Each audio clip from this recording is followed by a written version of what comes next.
اور آج کا جو ہمارا ٹاپک ہے وہ ہے سرمایاتی ذرائع یعنی کہ سرمایہ سازی۔ چلتے ہیں ہم ٹاپک کی طرف۔ اس سے پہلے آپ سے ریکویسٹ ہے کہ آپ نے میرے چینل کو سبسکرائب، لائک اور شیئر کر دیں۔ معاشی ترقی کا ایک اور اہم عامل سرمایہ اندوزی ہے۔ سرمایہ اندوزی سے مراد ہے سرمایہ کو پیداواری کاموں میں استعمال کرنا۔ پروفیسر ڈالرٹ کے مطابق سرمایہ کاری سے مراد ہے سرمایہ کی حقیقی اثاثوں میں اضافہ کرنا، یعنی نئے کارخانے قائم کرنا، نئی عمارات تعمیر کرنا، نئے بند بنانا اور نئے گیراج بنانا وغیرہ۔ غرض کہ جب سرمایہ کو پیداواری مقاصد کے لیے استعمال کیا جائے تو اسے سرمایہ کاری کہتے ہیں۔ اس سرمایہ کاری کے عمل سے سرمایہ کی تشکیل ہوتی ہے جسے ہم سرمایہ اندوزی کا نام دیتے ہیں۔ ترقی پذیر ممالک کی پسماندگی کی سب سے بڑی وجہ یہ ہے کہ اس ممالک میں سرمایہ کی قلت ہوتی ہے، جو قلیل فی کس آمدنیوں کا نتیجہ ہے۔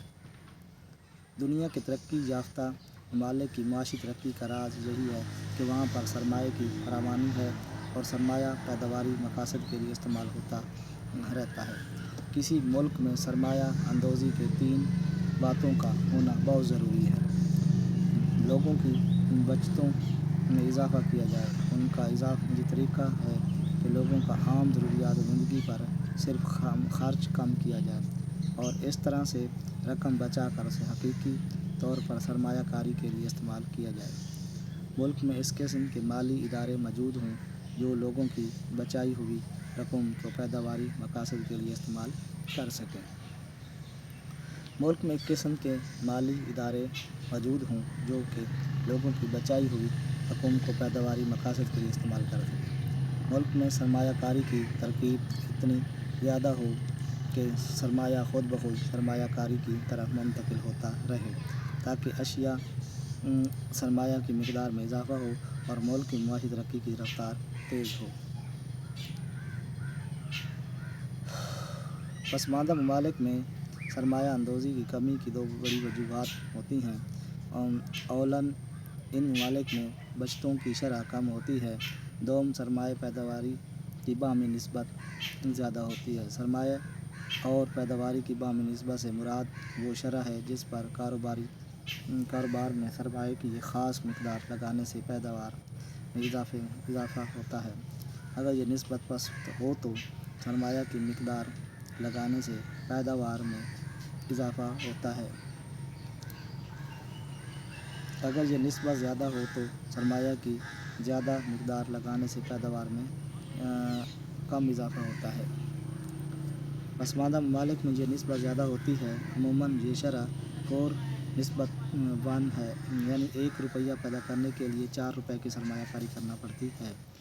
اس کے نتیجے میں ان ممالک میں ترقی کی رفتار سست رہ جاتی ہے۔ اس کے مقابلے میں ترقی یافتہ ممالک میں بچتوں کا تناسب کل قومی آمدنی کا 18 سے 20% تک ہوتا ہے، جبکہ ان ممالک میں قومی آمدنی میں کھربوں روپے میں ہوتی ہے اور پیداوار سرمایہ کی نسبت بھی یعنی 1:1 یا 2:2 ہوتی ہے، اس لیے وہاں پر ترقی کی رفتار بہت زیادہ ہوتی ہے۔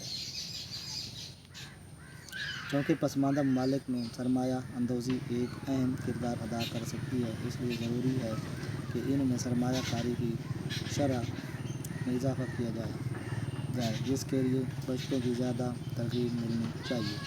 بچتوں کو فروغ دینے کے لیے ادارے قائم کیے جائیں۔ اس کے ساتھ ساتھ سرمایہ پیداوار کی باہمی نسبت کو کم کرنے کے لیے ضروری ہے کہ ذرائع کا بھرپور استعمال کیا جائے۔ ذرائع حمل و نقل و خبر رسانی کو ترقی دی جائے۔ اس طرح سے ملک میں ترقی کی رفتار تیز ہوگی اور ملک میں معاشی ترقی کی منازل طے کرنے میں مدد مل سکے گی۔